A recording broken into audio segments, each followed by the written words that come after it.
Greetings, everyone, and welcome to the Midweek War! We are here to talk Lucha fucking Underground!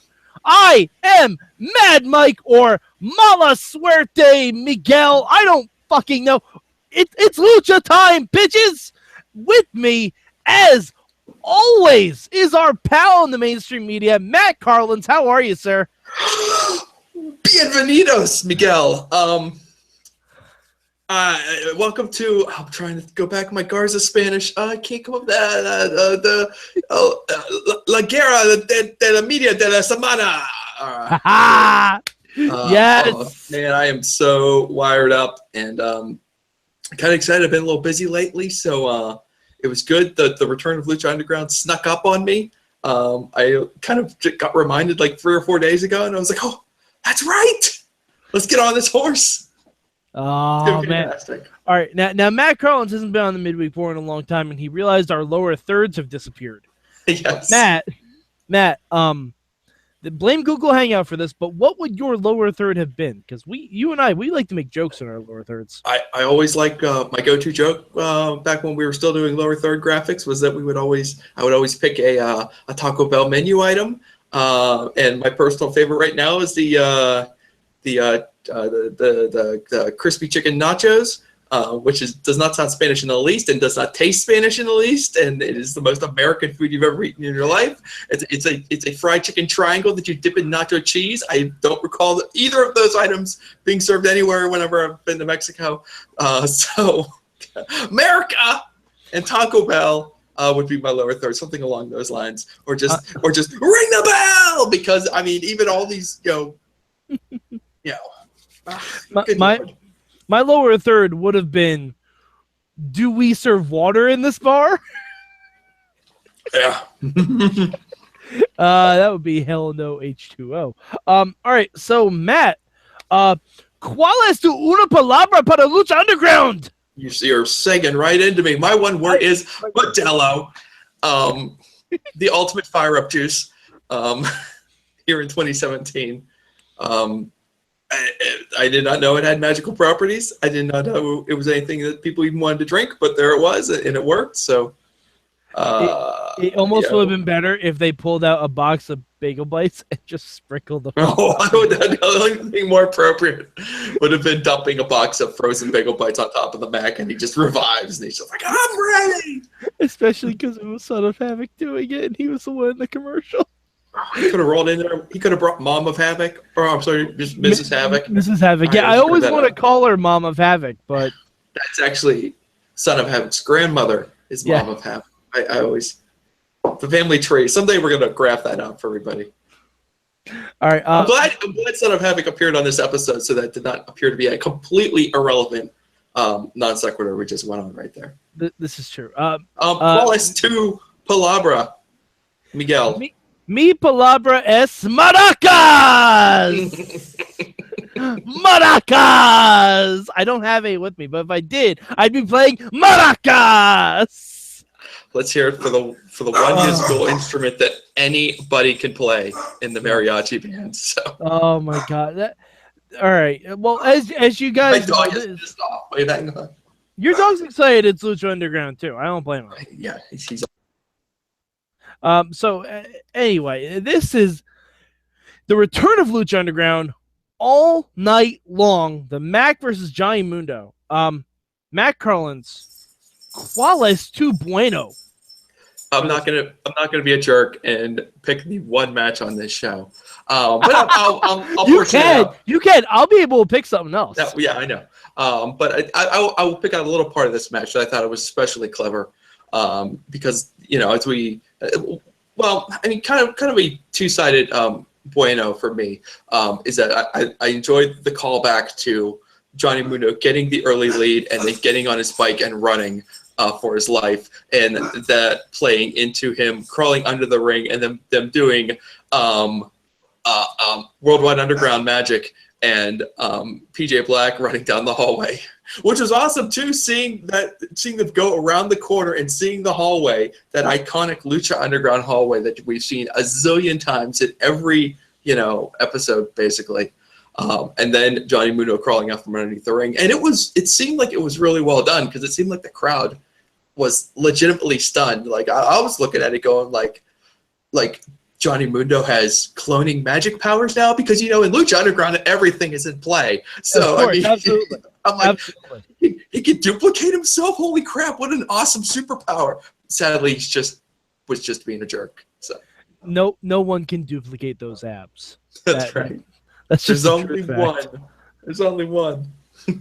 There's only 8 of those abs in the world, and they all belong on the same person. Mi bueno this week.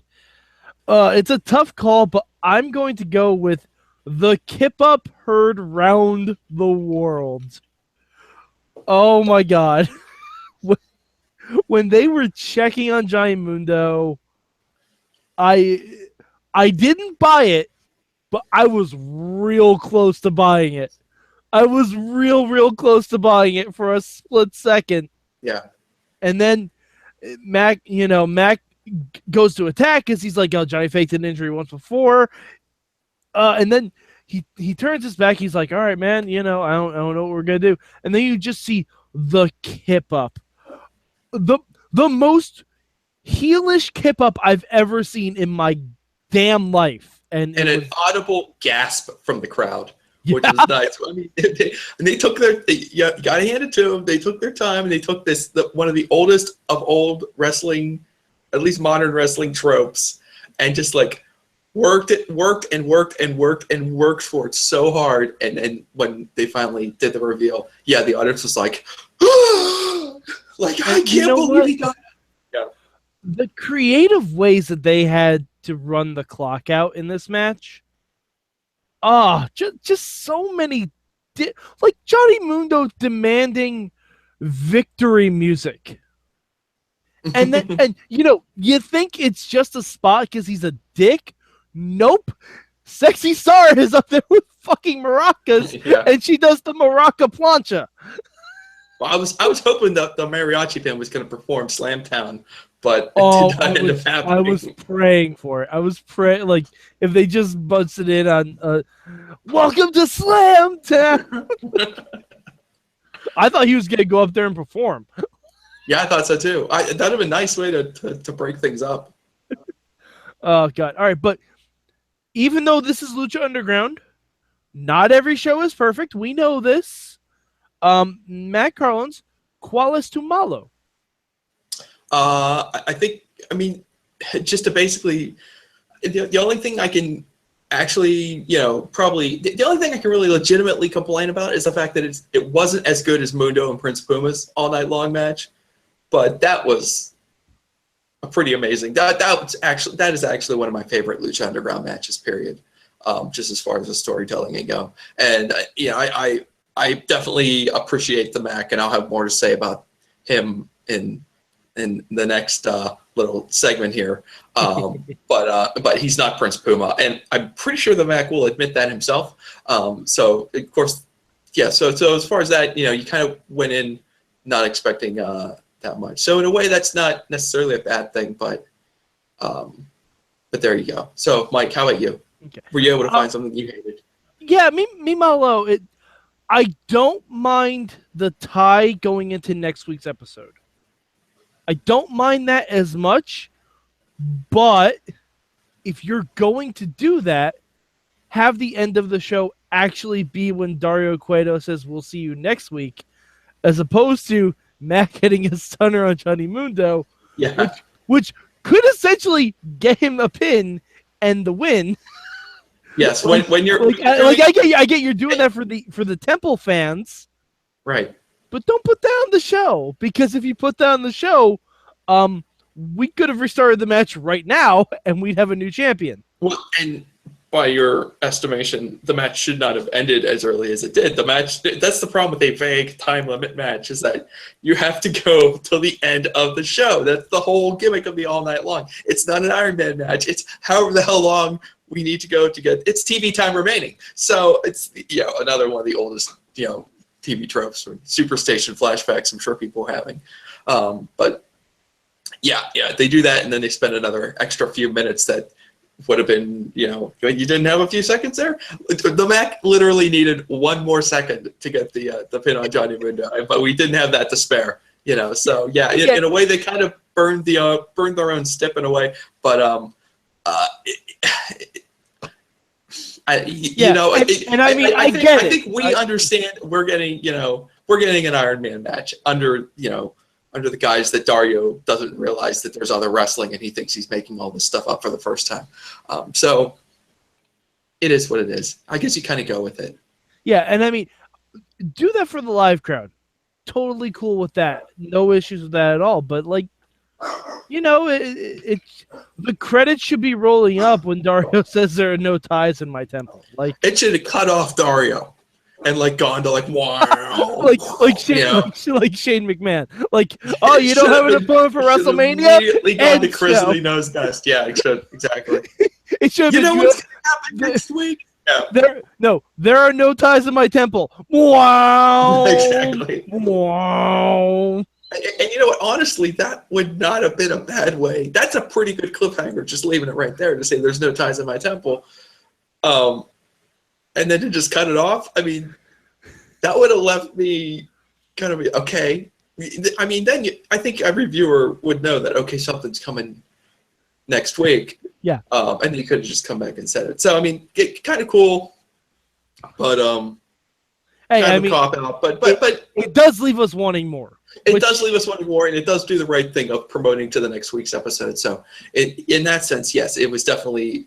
If you're looking at this from wrestling storyline logic, yeah, it was probably the right decision to keep things going, because you are in a tough position coming back from a long hiatus and coming back with something that is essentially a one-match show where you're not getting all of your maximum amount of stars on the one show. So you definitely need some kind of drive, hard tease to get people to next week so you can really unfold everything else that they've got cooking. Yeah, that is one thing I liked about this match, how even though we know it wasn't intended to be the show to come back from a long break, you still got a lot of the dynamics of the show. Mm-hmm. You even got just Son of Havoc knocking on Dario's office and him answering the door might be one of my low-key favorite things about Lucha Underground ever. I like the fact, too, that Dario came out of the office as if, why are you knocking on my door? As if he did not realize there was an all-night-long match going on right outside his door. He was just kind of lounging in his chair and just listening to the crowd and probably, drinking or snorting something and not paying attention. All right. Well, Matt, is there anything about this episode you would change? So, qualis to cambio. Well, yeah, as I alluded to, I did want to say something about the Mack.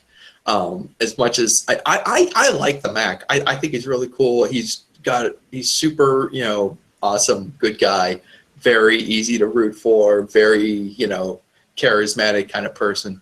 But I just don't, on a show like Lucha Underground, where everything is made to feel so original, and it does sound funny that I'm talking about the originality of stuff on Lucha Underground when we were just talking about Dario's history of taking old match concepts, putting a fresh coat of paint on them, pretending that he just made them up. But look, I mean, a big portion of the Mack's wrestling character is a Stone Cold Steve Austin parody, and I just, I love the stunner and I love the beer and it's fun, but is that don't you think the Mack is a little bit more than that at his essence? Don't you think that portion of a character trying to drags down the whole?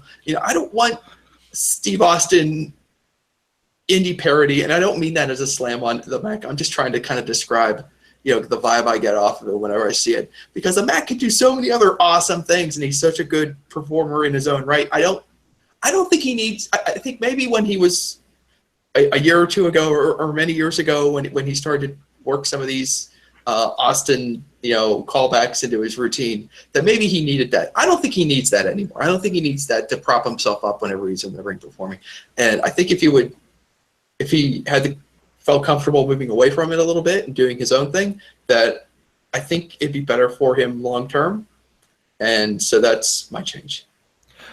I agree to an extent, but at the same time, we get really fun spots like pouring the beer up. And wake him up.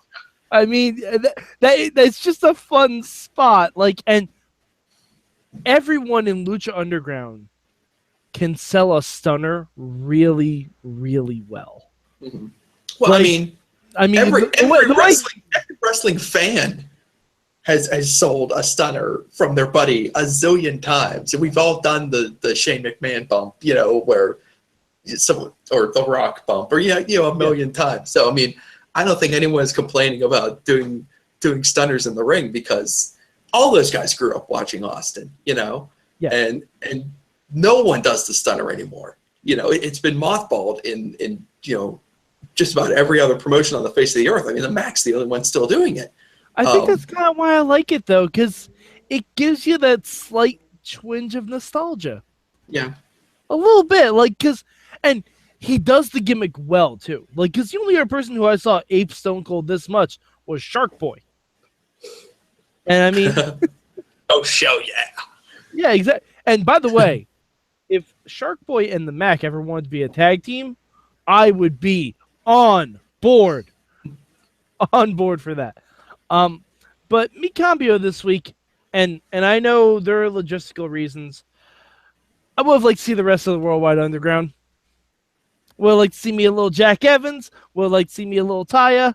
I understand Taya said she was still working on the documentary. Totally fine. But, basically my change is I just want more. Well, you did have Ricky Mandel as a member of the Worldwide Under. Is he a member, or is he I think he's like who was he is cosplaying as Johnny Mundo. And I got a question too. Like, isn't Ricky Mandel the guy who's been kind of like wandering into the backstage segments for a while? He looked like hell in those segments. But you put like the sparkly sunglasses and a bandana on him, and all of a sudden he looks like Johnny Mundo. It's like, and he looks, ripped and shredded again. Like, good on you, Ricky Mandel. You hit the weights. You're looking good. I mean, Ricky Mandel was the guy that we saw way back in the season 3 trailer with the rest of the Worldwide Underground. So, yeah. I mean, we kind of knew something like this was happening, but. I like how it's technically Ricky Mandel that saved that match for Mundo. Yeah. Technically. Ricky Mandel. Will his bandana say Ricky, or will it say Mandel? Or will it come up with another cool name for him? I don't think he's going to get a bandana. Ricky B. Ricky. I think he'll just have a bandana that says Mundo 2. Mundo Stunt Double. That's what his...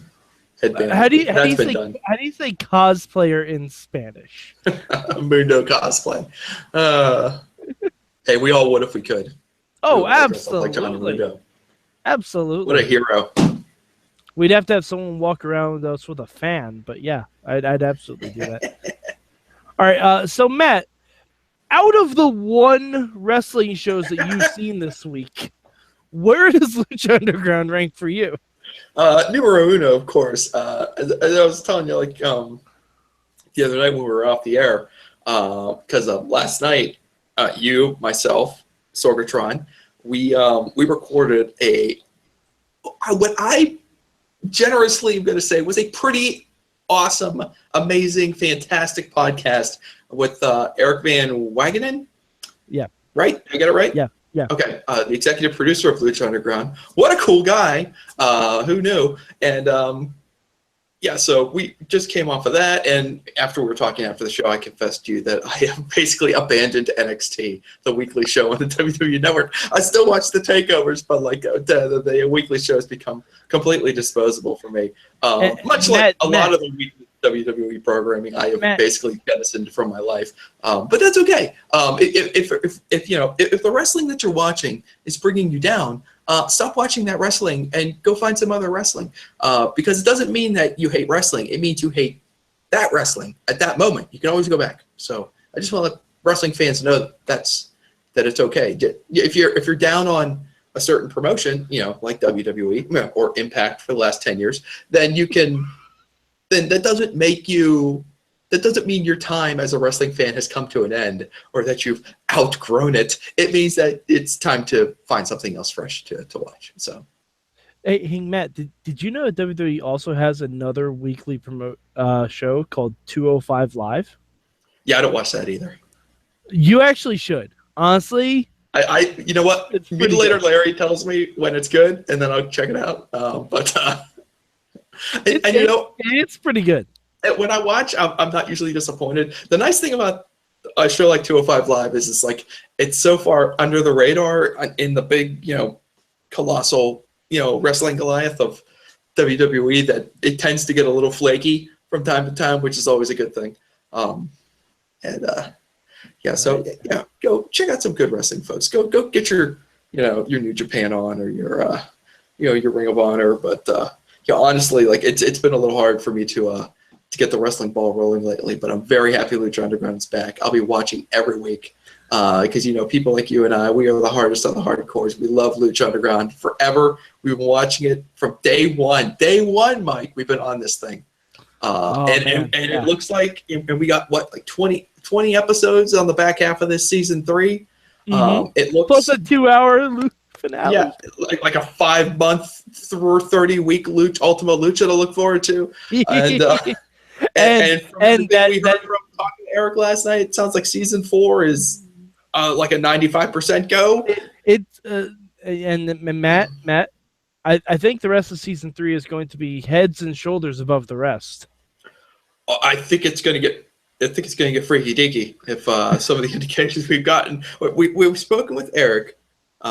We've spoken with Chris DeJoseph since this hiatus began, and the consensus is that things are going to get wild as hell on the back half of this season 3, and I could not be happier because it did feel like at some points that they were kind of stringing stuff along, but I feel like things are going to ramp up very quickly. We're going to get a lot of fast developments here heading down the line. So I'm very excited to see what they're going to cook up now. And I've watched 4 wrestling shows for the midweek, and my official ruling is that Lucha Underground is numero uno, of course. I mean, I might be a little bit biased because it's the first Lucha Underground we've had in months, but it was great. Even for a one-match show, it was fantastic. Yeah. Next week, I'll probably be a little less biased because we'll be back at a normal keel, I feel. But when the Believers actually started chanting "Return of the Mack," I'm like, okay, it's number 1. I'm done. I love those fans. Unless Impact actually called out me personally and invited me to India to book their show. And even then, I don't know if I would have made Impact number 1. So, I've got one question before we wrap things up. Absolutely. I always like to ask a random question. Is the Worldwide Underground the coolest faction in pro wrestling right now? Ooh. Because I thought I was thinking about this as I was watching the show, and thinking about, that's kind of like on this steady rise, and we've got some WWE factions that have come and gone since then. I would say that the Bullet Club is not as hot as it once was. The Elite, if you want to say the Elite of, the Bucks and Kenny Omega, yeah, that's pretty good. Los Ingobernables. LIJ. It's Ingobernables. They're pretty cool. But I think the Worldwide Underground, I think they're right there. They got to be in that conversation. Coolest wrestling faction? Yeah, I think I'll give them that. I think I'll definitely get. I mean, they're the only ones I know that has personalized bandanas. That's true. Right there, that puts you at the tippy top of the A list. Yeah, I think they could stand toe to toe against. I mean, any faction in pro wrestling right now that you want to match them up against. I would look forward to any of those matches if in some magical mystery, wave a magic wand wrestling world we could get a match like that. Then, I don't think there'd be any problem with that. They could hang with anybody right now. I would love to see like somehow the Worldwide Underground now versus DX of '98. Mm-hmm. I feel like that would be just the most baller match you've ever seen. Like just 5-on-5 straight up. Like you got Triple H, X-Pac, Outlaws in China against Johnny, Jack, PJ, Ricky Mandel, and Taya. Like, come on. All right, we're going to go. Who wouldn't want to see Taya beat the shit out of X-Pac? All right, we're going to go dream match on this thing. All right. I would say I would have loved to have seen Worldwide Underground versus the Radicals. Original first arriving in WWE, because not only do you get like the super serious, threesome of Saturn and Malenko and Redacted, you also get like the just awesome, overwhelming awesomeness of Eddie Guerrero, and I think the heelish Worldwide Underground could just go wild. Could you just imagine what someone like Jack Evans could do with those with Redacted? With Redacted or Saturn or Malenko, just going wild, and just deadpan on the other side. Or it would be really cool too if you include the fourth surrogate, the Impact players versus the Worldwide Underground. Mm-hmm. Credible, Storm, and Jason and Dawn Marie. That'd be fun. That'd be a lot of fun. I was watching some very old ECW. And I gotta tell you guys, Jason's so underrated. He is awesome, absolutely awesome. God damn, I love that old stuff. Or the Triple Threat. The Triple Threat's awesome too. Which version of the Triple Threat? Shane Douglas, Bam Bam, and Candido. And that's always my personal favorite too. Yeah. Those three, they're pretty awesome. All right. Was there anything else we needed to hit on Lucha? I feel like we covered all of it. There's literally nothing else that happened. And you know what? We didn't actually. The match is fantastic. Like, we haven't actually discussed the in-ring action. We've discussed everything but the in-ring action. But the in-ring action is fucking ridiculous. And another thing is, I didn't get a chance to mention this either. I thought Stryker and Vampiro were on point this week. Like, really, very good. Especially on a lot of the psychology and stuff like that. They were really good this week. They take a lot of crap, so I like to point out when they have a good week. So I was worried because I know Vampiro is still coming off being attacked by Mil Muertes, but they were right there. They were right there. Like it was a good time. Yeah. They added to the drama, especially when Stryker was like, "All right, I'll wipe the egg off my face. He got me." Like. When Mundo was doing the old injury angle. Oh yeah, like when he pops up and hits the Mac with the DDT. On a side note, the spiking your own head into the mat sell job by the Mac is freaking insane. I don't understand how this guy does some of the things he does. But like the disappointment, Stryker was approaching like a Jim Ross level of disgust in his voice with Johnny Mundo. He was right there. DDT, and then like he's pinning him. He's like 1, 2, 3. It was like Austin hitting. It was like Austin hitting Lita with a chair level of disappointment. Damn it! No, that's a wolf. No, it wasn't. It was just like the resignation. Just like, I'm such an idiot. I can't believe I fell for it. 1, 2. All right. Awesome job. I was waiting when Mac tied it up, though. I was waiting for Stryker to say, "Oh, Johnny Mundo just blew a 3-1 lead." Oh no! I was waiting for it. I almost tweeted it myself. I'm like, wait a minute, the match isn't over yet. It has been the well, it's not. Year is not a correct way of phrasing it, but it has been the past 12 months of the blown 3-1 leads in major sports. So except for hockey. Except for hockey. We close it out, bitches. We close it out, bitches. We close it out. Oh, that's what happens. Oh, wow. That's weird, Matt Carlins. Yeah. That's so weird. That's so weird. It's the last thing Piccarenny sees before a puck goes through his glove hand. Okay. Anyway, all right. So Matt Carlins, where can the good people of the internet find you? Because it's been a while. It has been about a minute. Go check me out on Twitter. I'm at Mainstream Matt with 1 T, and I have been known to jump on there from time to time. I come in little bursts.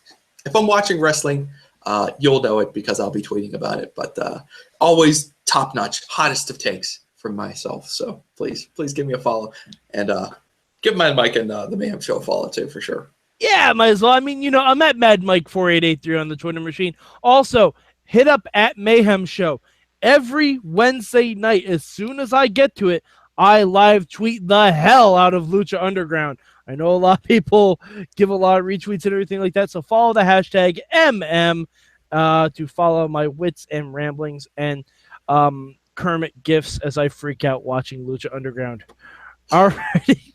So, for Matt Carlins, I'm Mad Mike. We will catch you next time on the Midweek War.